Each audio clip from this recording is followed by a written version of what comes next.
ఇదిగో మీరు ఇప్పుడు చూస్తున్నారు కదా, ఇది వచ్చేసి మెయిన్ ఎంట్రన్స్ అనమాట. కీసరగుట్టకి ఎంట్రన్స్ అనమాట. ఇక్కడ నుంచి స్టార్ట్ అవుతుంది. కీసరగుట్టకి వెళ్ళడానికి మనకి ఇక్కడ నుంచి లోపలికి వెళ్ళాలన్నమాట. ఈ గుడి అనేది చాలా ఫేమస్ అనమాట. మీరు కీసరగుట్ట అని కొడితే గూగుల్లో డైరెక్ట్ వచ్చేస్తుంది.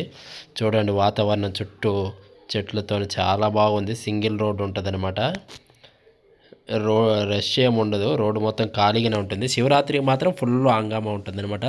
ఇక రోడ్డు మొత్తం ఇలానే ఉంటుంది. ఫ్రీగా వెళ్ళి చూసుకొని రావచ్చు. శని ఆదివారాల్లో అయితే బాగా రష్ ఉంటుంది. ఇప్పుడు అనేది ఏమి ఉండదు అనమాట. వెళ్ళొచ్చు, మీరు మామూలుగా వెళ్ళి చూసుకొని రావచ్చు. పొద్దున్నైనా వెళ్ళొచ్చు, సాయంత్రం 4 తర్వాత ఓపెన్ చేస్తారు మళ్ళీ, అప్పుడైనా వెళ్ళొచ్చు అనమాట. చాలా బాగుంటుంది. చాలా ప్రశాంతంగా ఉంటుంది వాతావరణం అంతా. చూస్తున్నారు కదా, ఇక్కడ వెళ్ళే దారిలో ఇక్కడ ఒక గుడి ఉన్నది. పుట్టు ఉంటుంది అనమాట. నాగమ్మ తల్లి చిన్న దేవాలయం ఉంటుంది. అక్కడ కూడా దర్శించుకోవచ్చు. ఆ కమాండ్ నుంచి మొదలుపెట్టి లోపలికి వచ్చేసి 4 కిలోమీటర్ల వరకు వెళ్ళాలి. రోడ్డు మొత్తం ఇలానే ఉంటుందన్నమాట. మొత్తం ఖాళీగా ఉంటుంది. గుడికి వెళ్ళే వరకు చాలా వంపులు తిరిగి ఉంటుంది రోడ్డు మొత్తం. మేము వెళ్ళింది సాయంత్రం పూట అనమాట. చాలా ప్రశాంతంగా ఉన్నది. రోడ్డు కూడా చాలా ఖాళీగా విశాలంగా ఉందన్నమాట. ఇగో చూస్తున్నారు కదా, ఎలా వంపులు తిరిగి ఉన్నది రోడ్డు. ఇలానే ఉంటుంది రోడ్డు మొత్తం గుడికి వెళ్ళేదాకా. మీరు కూడా ఎవరైనా ఫ్యామిలీతో వెళ్ళాలనుకుంటే పొద్దున్న కానీ సాయంత్రం కానీ వెళ్ళండి. చాలా ప్రశాంతంగా ఉంటుంది. చాలా ఫేమస్ అనమాట గుడి కూడా. కీసరగుట్ట అనేది చాలా ప్రశాంతంగా ఉంటుంది. ఎప్పుడైనా లేదు హంగామాగా ఉండాలంటే, సందడిగా ఉండాలంటే శని ఆదివారాల్లో వెళ్ళండి. వెళ్తే ఫుల్ జనాలతో గుడి బాగా రష్ ఉంటుంది. చాలా సందడిగా ఉంటుంది అనమాట. లేదు ప్రశాంతంగా ఉండాలంటే సోమవారం నుంచి శుక్రవారం మధ్యలో ఎప్పుడైనా సరే వెళ్ళండి. ప్రశాంతంగా ఉంటుంది. వెళ్ళి ఒకసారి అయితే దర్శించుకోండి. చాలా బాగుంటుంది. అక్కడ దేవుడు వెలిసిన దేవుడే అనమాట.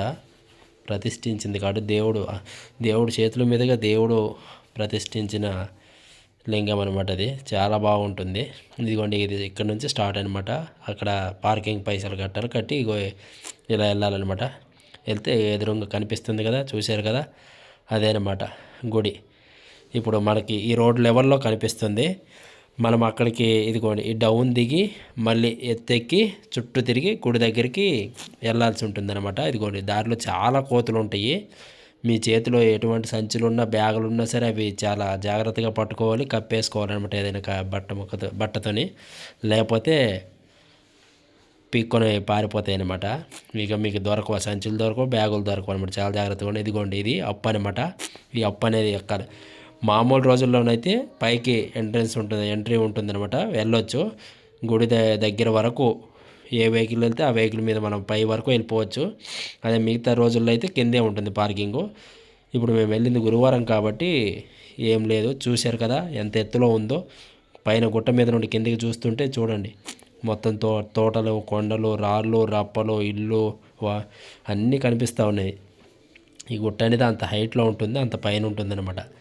ఇలా తిరిగి వెళ్ళాలన్నమాట. వెళ్ళాక మనకనేది గుడి దగ్గరికి చేరుకుంటాం అన్నమాట. ఈ చేరుకున్న తర్వాత ఇక ముందుకెళ్ళాక గుడి ముందే మామూలుగా రాళ్ళ మీదే పార్కింగ్ అనేది ఉంటుంది. వెహికల్ పార్కింగ్ చేసుకోవచ్చు అనమాట. ఇదిగోండి గుట్ట పైన, ఇది గుడి ముందు గుట్ట పైన పార్కింగ్ అనేది ఉందన్నమాట. ఇక్కడ పార్కింగ్ చేసేసుకోవచ్చు. అదిగోండి అది మెయిన్ ఎంట్రన్స్. అదిగోండి చూపిస్తున్నాను కదా, అది మెయిన్ ఎంట్రన్స్ అనమాట. అక్కడ నుంచి ఎంట్రీ అవ్వచ్చు.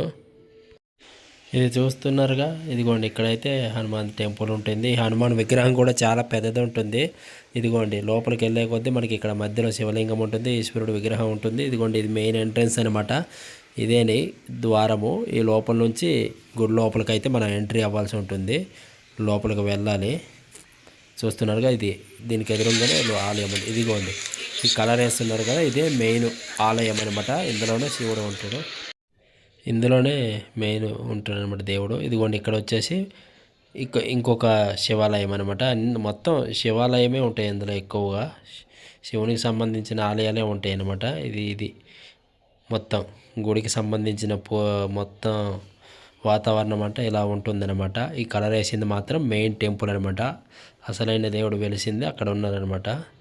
మిగతాది పైన ఇలా ఉంటుంది వాతావరణము. ఇక్కడ నుంచి ఇలా ఇటు నడుచుకుంటూ పోతే మళ్ళీ ఆ పక్కన ఇంకొక 3 గుళ్ళు ఉంటాయి చిన్న చిన్నవి. ఇదిగోండి ఇక్కడ చూస్తున్నారు కదా శివాలయము. ఇదిగో ఈ లోపలికి వెళ్ళాలి. వెళ్ళిన తర్వాత ఇక్కడ వచ్చేసి ఇంకో 3 టెంపుల్ ఉంటాయి. లక్ష్మీ నరసింహస్వామి, మళ్ళీ శివాలయం, మళ్ళీ ఇంకోటి ఉంటాయి. ఇవన్నీ ఈ 3 గుళ్ళు దర్శించుకొని మళ్ళీ ఇక్కడ నుంచి బయటకు వచ్చేటప్పుడు ఇదిగో ఇక్కడ ఒక ఆంజనేయ స్వామి చిన్న టెంపుల్ ఉంటుంది, చిన్న గుడి ఉంటుంది. మళ్ళీ ఇక్కడ నుంచి వచ్చిన తర్వాత నాగదేవత మందిరం ఉంటుంది అనమాట. బయటకు వచ్చాక ఇదిగోండి ఇక్కడ నుంచి ఈ లోపల ఇదిగోండి చాలా పెద్ద పుట్ట ఉంటుంది, పురాతన పుట్ట. అక్కడ నుంచి బయటకు వచ్చాక మనకి ఇక్కడ రేకుల షెడ్ అనేది పెద్దది ఉంటుంది. ఆ షెడ్ కింద ఇదిగోండి ప్రసాదం అనేది దొరుకుతుంది. పులిహోర, లడ్డు, వడ 3 రకాలైతే ప్రసాదాలు దొరుకుతాయి అన్నమాట.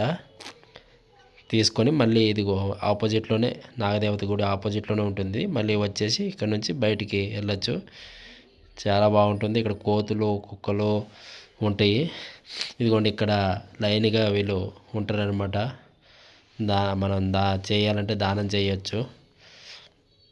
మావాడు చేతులకు పైసలు ఇచ్చి దానం చేయించిన అనమాట. దానం చేస్తున్నాను. ఇప్పుడు ఇక్కడ కొంతమంది ఉంటారనమాట. ఇక్కడ మా పాప చేతికి కొన్ని డబ్బులు ఇచ్చి ఇక్కడ వాళ్ళకి దానమే వేయించాను అనమాట. అంటే గుడికి ఎప్పుడు వెళ్ళినా సరే హుండీలో ఎంతో కొంత వేసినా వేయకపోయినా మాత్రం ఇక్కడ ఉన్న వాళ్ళకి మాత్రం ఎంతో కొంత ఇచ్చే రావాలనిపిస్తుంది నాకైతే. అందుకే ఇచ్చారనమాట. మా పాప బాబు వేస్తుంటారు. అక్కడ నుంచి అలా ముందుకు వస్తే మళ్ళీ మనం ఏదైతే ఎంట్రన్స్ అయ్యామో అటు సైడే వచ్చేస్తామన్నమాట.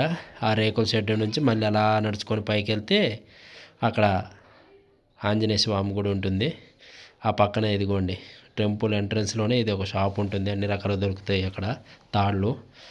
తర్వాత అలా పైకి నడుచుకొని వెళ్తూ ఉంటే ఇక్కడ వచ్చేసి ఇదిగోండి తాగే నీరు ఉంటుంది, కాలు కడుక్కొని నీళ్ళు ఉంటాయి. ఇక్కడ చూశారు కదా ఈ గుట్ట పైన ఇదంతా అనమాట. ఎక్కడ చూసినా సరే శివలింగాలే ఉంటాయి. ఇదిగోండి ఆంజనేయ స్వామి విగ్రహం కూడా చాలా పెద్దది ఉంటుంది ఇక్కడ. సరదాగా మా పిల్లలు వెళ్ళి ఎక్కి తిరిగేసి వచ్చారనమాట. చాలా బాగుంటుంది వాతావరణం. గుట్ట పైన ఉంటుంది గుడి అనేది. మనం ఆ గుట్ట మీద నుంచి చూస్తే వాతావరణం చాలా బాగుంటుంది. మేము అప్పటికే చాలా టైం అయింది. మేము సాయంత్రం వెళ్ళాం కదా, చీకటి అయిపోయింది. ఆల్రెడీ లైట్లు ఆన్ చేశారు అక్కడ. చాలా చీకటి అయిపోయింది. ఇదిగోండి ఇక్కడ చూస్తున్నారు కదా, ఇదిగోండి శివలింగాలు. ఇదిగోండి ఎక్కడ చూసినా సరే ఫుల్గా చెట్లు ఉంటాయి, అన్ని రకాల చెట్లు ఉంటాయి. ఆ చెట్ల కింద ఎక్కడ చూసినా సరే శివలింగాలు ఉంటాయి. ఇప్పుడైతే ఇక్కడ ఇలా ఖాళీగా ఉంది, కానీ శివరాత్రి వచ్చిందంటే ఎక్కడ ఖాళీ దొరకదు. అసలు పూజ చేద్దామంటే మనకి టైం దొరకదు, ఖాళీ దొరకదు, మనకు ఓపిక కూడా ఉండదు. ఆ రోజు ఉపవాసం ఉంటాం కాబట్టి. ఇవ్వండి ఎక్కడ చూసినా సరే శివలింగాలే ఉంటాయి. పూజ చేసుకోవచ్చు. చూడండి ఎలా చెక్కారో. ఇవన్నీ ప్రతిష్ఠించినవేనే మామూలుగా. వీటికి శివరాత్రికి గుడిలోకి వెళ్ళడానికి అవకాశం లేక ఈ గుట్ట మీద ఉన్న ప్రతి లింగానికి పూజ జరుగుతుంది, అభిషేకాలు జరుగుతాయి అన్నమాట. చాలా బాగుంటుంది శివరాత్రి రోజు. ఇదిగోండి గుట్ట పైన బయటకు వచ్చాక మనకి ఇక్కడ ఒక ఆంజనేయ స్వామి టెంపుల్ కూడా ఉంటుంది. ఇదిగోండి ఇది ఆరెంజ్ కలర్ ఆర్చ్ కూడా ఒకటి ఉంటుంది. ఇక్కడ నుండి చూస్తే చుట్టూ వాతావరణం చాలా బాగుంటుంది. సాయంత్రం పూట చాలా బాగా కనిపించింది. ఇదిగోండి పచ్చని పొలాలు, ఊర్లు, కొండలు అన్నీ చాలా బాగున్నాయి, కనిపించాయి అన్నమాట. చాలా ప్రశాంతంగా ఉన్నది. అక్కడే కాసేపు కూర్చొని ఎంజాయ్ చేసి తిరిగి ప్రయాణం అయ్యామన్నమాట. మేమైతే ఇలా జరిగింది మాది ట్రిప్ ఈ రోజుకైతే. చాలా బాగుంది.